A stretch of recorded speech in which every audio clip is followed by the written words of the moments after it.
Hi guys, welcome to our vlog. As you can see, nature.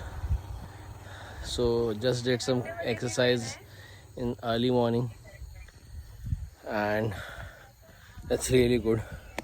Pure oxygen, which you don't get in cities. You will never get in tier 1, tier 2 cities. But this is the actual life of Indian people who live it. You can see agriculture fields of rice,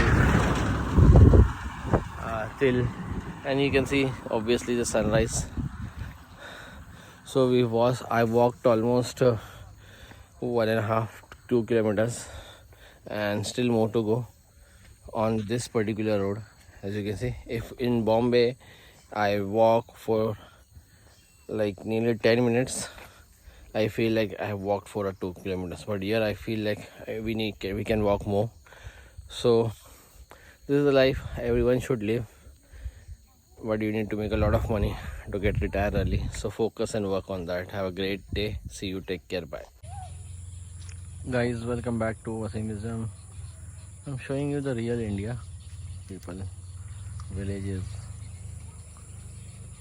agricultural land, Gram Panchayat office.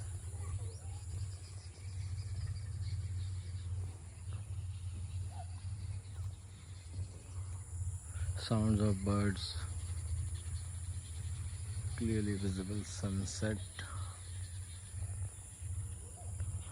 fresh air, and oxygen to breathe, which is not there on the metro cities, basically Mumbai and other cities.